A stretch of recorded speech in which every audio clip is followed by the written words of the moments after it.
Hello बच्चों, चलिए प्रश्न को पढ़ते हैं और समझते हैं। लिमिट x का मान पाई बटा दो की ओर अग्रसर है। एक माइनस टेन एक्स बटा दो, उसके बाद है उसके बटे में है एक प्लस टेन एक्स बटा दो, उसके बाद है एक माइनस साइन एक्स, और फिर उसके बटे में है पाई माइनस दो एक्स, और पूरे की घातांक कितनी है, तीन का मान है। और विकल्प हमें दिया हुआ है 1/8, शून्य, 1/32 और अनंत।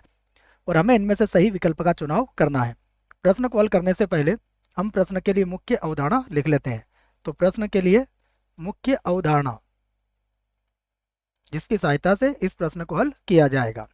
मुख्य अवधारणा में हम एक मानक सीमा का प्रयोग करेंगे, उसे लिख देता हूं मैं।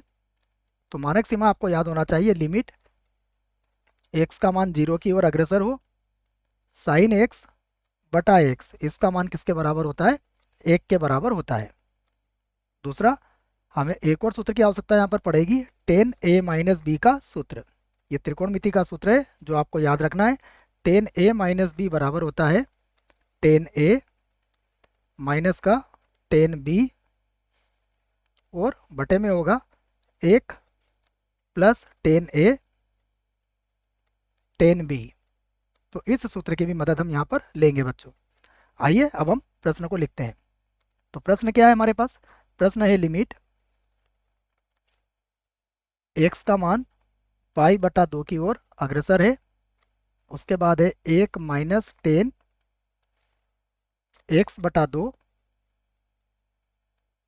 और बटे में है एक प्लस टेन एक्स बटा दो। इसको मैंने अलग कोष्टक में लिख लिया। उसके बाद यहाँ पर है एक माइनस साइन एक्स, और बटे में है पाई माइनस दो, पाई माइनस दो एक्स, और उसके घातांक है तीन। ठीक है, अब हम इस प्रश्न को आगे हल करते हैं। तो फिर से लिखता हूं मैं इसमें लिमिट एक्स का मान पाई बटा दो की ओर अग्रसर है। एक्स का मान पाई बटा दो रखेंगे बच्चों यहाँ पर। अगर पाई बटा दो रखेंगे तो देखिएगा कितना आ जाएगा, यहाँ पर जीरो आ जाएगा और यहाँ भी जीरो आ जाएगा, तो ये जीरो बटा जीरो रूप बन जाएगा आपका, याद रखें आप। तो सबसे पहले मैं इस सूत्र को बनाने का प्रयास करता हूँ। तो यहाँ पर क्या करूंगा, इस सूत्र बनाने के लिए ये जो एक है इसको लिख दिया मैंने टेन पाई बटा चार, क्योंकि टेन पाई बटा चार का मान कितना होता है, एक होता है। और माइनस ये हो गया टेन एक्स बटा दो, और बटे में ये है एक प्लस, यहाँ पर लिख दूंगा मैं टेन पाई बटा चार, जिसका मान एक होता है तो एक का गुणा तो कर सकते हैं, और गुणा में आ जाएगा टेन एक्स बटा दो। तो यहाँ तो मैंने ये सूत्र पूरी तरीके से आपको बना दिया है।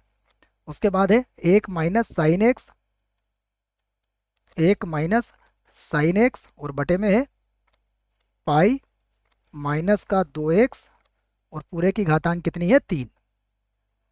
और अगर इसके रूप की बात करें तो ये कौन सा रूप आ रहा है, ये है हमारा शून्य बटा शून्य रूप, अर्थात जीरो बटा जीरो रूप ये है। अब हम जो सूत्र हमने लिखा है मुख्य उदाहरण में उसका प्रयोग कर सकता हूं मैं यहाँ पर।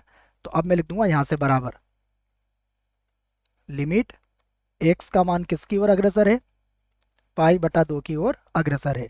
अब टेन ए माइनस टेन बी और एक प्लस टेन ए टेन बी, ये किसके बराबर हो गया, टेन ए माइनस बी के।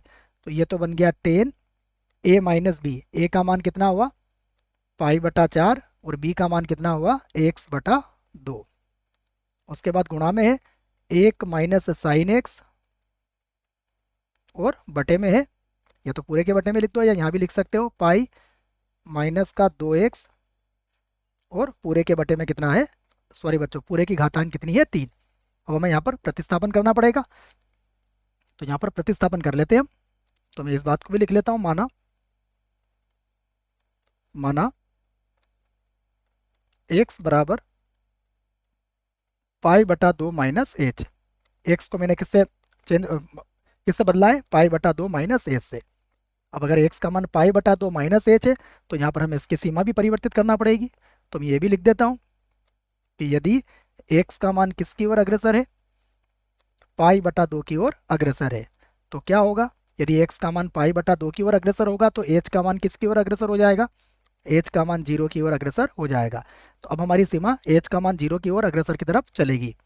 तो अब मैं लिख देता हूँ यहाँ से बराबर बराबर लिमिट, अब क्या हो जाएगा, अब एच का मान होगा जीरो की ओर अग्रसर। उसके बाद अब जहाँ पर भी हमें एक्स दिखेगा वहाँ पाई बटा 2 माइनस एच रख देंगे। तो सबसे पहले 10 में रखते हैं, तो ये है 10, यहाँ पर कितना है पाई बटा 4, तो पहले से ही था। उसके बाद अब यहाँ रखेंगे पाई बटा 2 माइनस एच, तो ये माइनस का पाई बटा 2 प्लस एच हो जाएगा, माइनस का पाई बटा 2 और प्लस एच हो जाएगा। यहाँ पर चिन्ह बदल जाएगा इसका, क्योंकि यहाँ पर माइनस का एक्स बटा 2 था बच्चों, तो थोड़ा सा वापस से हमें इसको देखना पड़ेगा। एक्स बटा 2 था, तो यहाँ पर हमें पाई बटा 4 और एच बटा 2 लिखना पड़ेगा। तो मैं फिर से इसको लिख देता हूँ, ठीक है, जमा के लिख देते हैं इसको।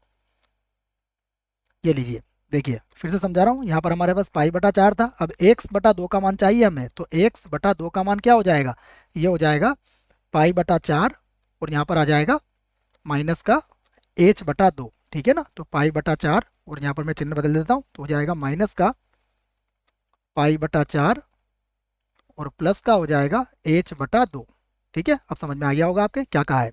उसके बाद अगला देखते हैं, ये हमारे पास एक माइनस कितना था साइन एक्स, तो साइन और एक्स के स्थान पर क्या लिख दूंगा पाई बटा 2 माइनस का एच।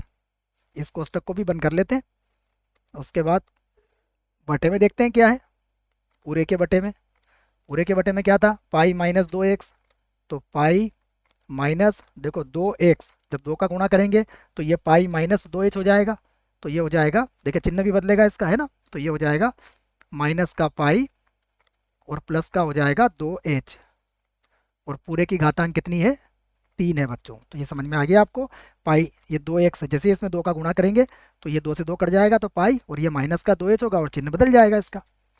आगे देखिए, अब फिर से लिखता हूँ मैं लिमिट, यहाँ पर है h का मान शून्य की ओर अग्रसर, यहाँ पाई बटा 4 से पाई बटा 4 भी कट गया, तो यहाँ पर कितना मिला हमें, ये मिला 10 और ये हो जाएगा h बटा 2। उसके बाद यहाँ सूत्र देखिए, यहाँ पर क्या हो जाएगा साइन पाई बटा 2 माइनस एच कॉस थीटा के बराबर हो जाएगा, तो ये हो जाएगा 1 माइनस कॉस एच के बराबर। बटे में देखते हैं क्या है, बटे में देखें तो पाई से पाई कट जाएगा, ये हो जाएगा 8 और h की घात हो जाएगी 3, ये h की घात 3 हो गई। अब जो एक सूत्र और है इसको भी मैं लिख देता हूँ, 1 माइनस कॉस एच है, तो हमें पता है त्रिकोणमिति का सूत्र होता है 1 माइनस कॉस थीटा बराबर होता है 2 साइन स्क्वायर थीटा बटा 2 के। तो इस सूत्र की मदद हम लेने वाले हैं यहाँ पर, तो लिख देता हूँ मैं इसे फिर से, ये होगा लिमिट h का मान 0 की ओर अग्रसर है, यहाँ पर हो गया 10 और h बटा 2, अभी हम इसको वैसे रखेंगे, मानक से वहाँ लगा भी सकते हैं, फिर गुणा, देखिए ये बन जाएगा 2 और साइन स्क्वायर h बटा 2 बन जाएगा ये। और पूरे के बटे में देखिए अब क्या होगा, पूरे के बटे में हो जाएगा 8 और h की घातांक कितना हो जाएगा 3 हो जाएगा। अब हम 2 से 8 को काट सकते हैं कितनी बार, 4 बार। तो लिमिट h का मान 0 की ओर अग्रसर है, 1 बटा 4 को तो मैंने अलग करके लिख दिया। अब यहाँ समझिएगा, यहाँ पर है 10 और h बटा 2 है, ठीक है। अब बटे में देखिए क्या है, हम इस h की घात 3 में से एक h यहाँ पर ले रहे हैं, लेकिन यहाँ बटे में कितना चाहिए हमें 2, तो हमें 2 का ही यहाँ गुणा करना पड़ेगा, पहला काम।